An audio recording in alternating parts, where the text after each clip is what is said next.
नमस्कार, live with Sudama या आपल्या यूट्यूब चॅनलवर मी सुदाम महाजन तुमचं पुन्हा एकदा मनापासून स्वागत करतो। आज हम देखने वाले हैं जीव विज्ञान। जीव विज्ञान जीव विज्ञान बायोलॉजी यह विज्ञान की वह शाखा है जिसके अंतर्गत जीवधारियों का अध्ययन किया जाता है। बायोलॉजी, बायो का अर्थ है जीवन, लाइफ, और लोगोस का अर्थ है अध्ययन, स्टडी, अर्थात जीवन का अध्ययन ही बायोलॉजी कहलाता है। जीव विज्ञान शब्द का प्रयोग सर्वप्रथम लैमार्क, फ्रांस एवं ट्रिवीरेनस, जर्मनी नामक वैज्ञानिकों ने 1801 ईस्वी में किया था। तो चलिए जीव विज्ञान की कुछ अन्य शाखाएं देखते हैं। एपीकल्चर, एपीकल्चर में क्या होता है तो मधुमक्खी पालन का अध्ययन होता है। सेरिकल्चर में रेशम कीट पालन का अध्ययन होता है। पिसिकल्चर में मत्स्य पालन का अध्ययन होता है। माइकोलॉजी, माइकोलॉजी में क्या होता है कवकों का अध्ययन होता है। फाइकोलॉजी, फाइकोलॉजी में शैवालों का अध्ययन होता है। एंथोलॉजी, एंथोलॉजी में पुष्पों का अध्ययन होता है। पोमोलॉजी, पोमोलॉजी में फलों का अध्ययन होता है। ऑर्निथोलॉजी, ऑर्निथोलॉजी में पक्षियों का अध्ययन होता है। इक्थोलॉजी, इक्थोलॉजी में क्या होता है तो मछलियों का अध्ययन होता है। एंटोमोलॉजी, एंटोमोलॉजी में क्या होता है कीटों का अध्ययन होता है। डेंड्रोलॉजी, डेंड्रोलॉजी में क्या होता है वृक्ष एवं झाड़ियों का अध्ययन होता है। ऑफियोलॉजी, ऑफियोलॉजी में क्या होता है सर्पों का अध्ययन होता है। सोरोलॉजी, सोरोलॉजी में छिपकलियों का अध्ययन होता है। सिल्वीकल्चर, सिल्वीकल्चर में काष्ठी पेड़ों का संवर्धन होता है। जीव विज्ञान, जीव विज्ञान का एक क्रमबद्ध ज्ञान के रूप में विकास प्रसिद्ध ग्रीक दार्शनिक अरस्तु के काल में हुआ। जीव विज्ञान का एक क्रमबद्ध ज्ञान के रूप में विकास प्रसिद्ध ग्रीक दार्शनिक अरस्तु के काल में हुआ। उन्होंने ही सर्वप्रथम पौधों एवं जंतुओं के जीवन के विभिन्न पक्षों के विषय में अपने विचार प्रकट किए। इसलिए अरस्तु को जीव विज्ञान का जनक, फादर ऑफ बायोलॉजी कहते हैं। इन्हें जंतु विज्ञान के जनक, फादर ऑफ जूलॉजी भी कहते हैं। क्या कहते हैं फादर ऑफ जूलॉजी किसे, अरस्तु को। जीवधारियों का वर्गीकरण, जीवधारियों का वर्गीकरण अरस्तु द्वारा समस्त जीवों को दो समूहों में विभाजित किया गया है, जंतु समूह एवं वनस्पति समूह।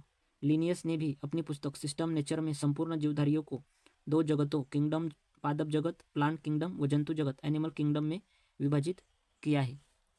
लिनियस ने वर्गीकरण की जो प्रणाली शुरू की उसी से आधुनिक वर्गीकरण प्रणाली की नींव पड़ी, इसलिए उन्हें आधुनिक वर्गीकरण का पिता, फादर ऑफ मॉडर्न टेक्सोनॉमी भी कहा जाता है। जीवधारियों का 5 जगत वर्गीकरण, जीवधारियों का 5 जगत वर्गीकरण। 5 किंगडम क्लासिफिकेशन ऑफ ऑर्गेनिज्म। परंपरागत द्विजगत का स्थान अंततः व्हिटेकर द्वारा सन 1969 ईस्वी में प्रस्तावित 5 जगत प्रणाली ने लिया। इसके अनुसार समस्त जीवों को निम्नलिखित 5 जगत किंगडम में वर्गीकृत किया गया। मोनेरा, प्रोटिस्टा, पादप, कवक एवं जंतु। मोनेरा, इस जगत में सभी प्रोकैरियोटिक जीव अर्थात जीवाणु, साइनोबैक्टीरिया तथा आर्कीबैक्टीरिया सम्मिलित किए जाते हैं। तंतुमय जीवाणु भी इसी जगत के भाग है। प्रोटिस्टा, इस जगत में विविध प्रकार के एककोशिकीय प्रायजलीय यूकेरियोटिक जीव सम्मिलित किए गए हैं। पादप एवं जंतु के बीच स्थित एग्लिना इसी जगत में है। यह 2 प्रकार की जीवन पद्धति प्रदर्शित करती है। सूर्य के प्रकाश में स्वपोषित एवं प्रकाश के अभाव में इतर पोषित। इसके अंतर्गत साधारणतया प्रोटोजोआ आते हैं। पादप, प्लांट, इस जगत में प्राय सभी रंगीन बहुकोशिकीय प्रकाश संश्लेषी उत्पादक जीव सम्मिलित है। शैवाल, मॉस, पुष्पीय तथा अपुष्पीय बीजीय पौधे इसी जगत के अंग है, इसी जगत के अंग है। कवक, फंगी, इस जगत में वे यूकैरियोटिक तथा परपोषित जीवधारी सम्मिलित किए जाते हैं जिनमें अवशोषण द्वारा पोषण होता है। ये सभी इतरपोषी होते हैं। ये परजीवी अथवा मूर्तोपजीवी होते हैं। इसकी कोशिका भित्ति काइटिन नामक जटिल शर्करा की बनी होती है। काइटिन नामक जटिल शर्करा की बनी होती है किसकी, कवक की। जंतु, जंतु एनिमल, इस जगत में सभी बहुकोशिकीय जंतु समभोजी हेलोजोइक यूकैरियोटिक उपभोक्ता जीव सम्मिलित किए जाते हैं। इनको मेटाजोआ भी कहते हैं। हाइड्रा, जेलीफिश, कृमि, सितारा, मछली, सरीसृप, उभयचर पक्षी तथा स्तनधारी जीव इसी जगत के अंग है। वर्गीकरण की आधारभूत इकाई जाति स्पेसिस है। वर्गीकरण की आधारभूत इकाई जाति क्या है, स्पेसिस है। जीवों के नामकरण की द्विनाम पद्धति, जीवों के नामकरण की द्विनाम पद्धति।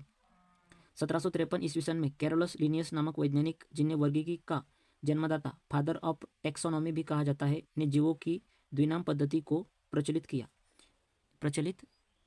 इस पद्धति के अनुसार प्रत्येक जीवधारी का नाम लैटिन भाषा के 2 शब्दों से मिलकर बनता है। पहला शब्द वंश नाम, जेनेटिक नेम, तथा दूसरा शब्द जाति नाम, स्पेसिस नेम कहलाता है। वंश तथा जाति नामों के बाद उस वर्गीकृत वैज्ञानिक का नाम लिखा जाता है जिसने सबसे पहले उस जाति को खोजा या जिसने इस जाति को सबसे पहले वर्तमान नाम प्रदान किया। जैसे मानव का वैज्ञानिक नाम होमो सैपियंस लिन है।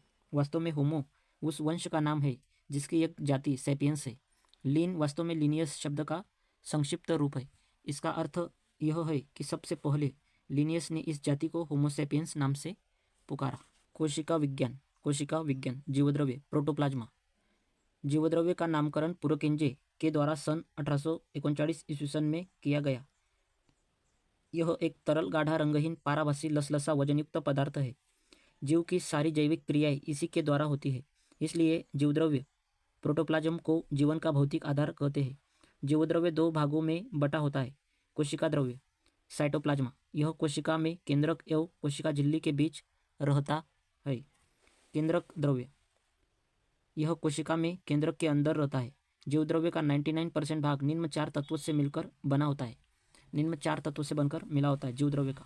Oxygen 76%, carbon 10.5%, hydrogen 10%, nitrogen 2.5%। जीवद्रव्य का लगभग 80% भाग जल होता है। जीवद्रव्य में अकार्बनिक एवं कार्बनिक यौगिकों का अनुपात 81-19 का होता है। कोशिका सेल जीवन की सबसे छोटी कार्यात्मक एवं संरचनात्मक इकाई है। कोशिका जीवन की सबसे छोटी कार्यात्मक एवं संरचनात्मक इकाई है। कोशिका के अध्ययन के विज्ञान को साइटोलॉजी कहा जाता है। कोशिका शब्द का प्रयोग सर्वप्रथम अंग्रेज वैज्ञानिक रॉबर्ट हुक ने सन 1665 ईस्वी में किया था। सबसे छोटी कोशिका जीवाणु माइकोप्लाज्मा गैलिस सेप्टिकमा की होती है। सबसे लंबी कोशिका तंत्रिका तंत्र की कोशिका होती है। सबसे बड़ी कोशिका जो होती है वो शुतुरमुर्ग के अंडे की कोशिका होती है। कोशिका सिद्धांत का प्रतिपादन 1838-39 ईस्वी श्लाइडेन और श्वान ने किया था। किसने किया था? श्लाइडेन और श्वान। कोशिका सिद्धांत की मुख्य बातें: प्रत्येक जीव की उत्पत्ति एक कोशिका से होती है। प्रत्येक जीव का शरीर एक या अनेक कोशिकाओं का बना होता है। प्रत्येक कोशिका एक स्वाधीन इकाई है, तथापि सभी कोशिकाएं मिलकर काम करती है। फलस्वरूप एक जीव का निर्माण होता है। कोशिका का निर्माण जिस क्रिया से होता है उसमें केंद्रक मुख्य अभिकर्ता होता है। मुख्य अभिकर्ता होता है। कोशिका दो प्रकार की होती है: प्रोकैरियोटिक, यूकैरियोटिक। प्रोकैरियोटिक कोशिका, इन कोशिकाओं में हिस्टोन प्रोटीन नहीं होता है, जिसके कारण क्रोमेटिन नहीं बन पाता। केवल डीएनए का सूत्र ही गुणसूत्र के रूप में पड़ा रहता है। अन्य कोई आवरण इसे घेरे नहीं रहता। अंत केंद्रक नाम की कोई विकसित कोशिकांग इसमें नहीं होता है। जीवाणु एवं नील हरित शैवालों में ऐसी ही कोशिकाएं मिलती है। यूकैरियोटिक कोशिका, इन कोशिकाओं में दोहरी झिल्ली के आवरण, केंद्रक आवरण से घिरा सुस्पष्ट केंद्रक पाया जाता है, जिसमें डीएनए व हिस्टोन प्रोटीन के संयुक्त होने से बनी क्रोमेटिन तथा इसके अलावा केंद्रिका न्यूक्लियस होते हैं।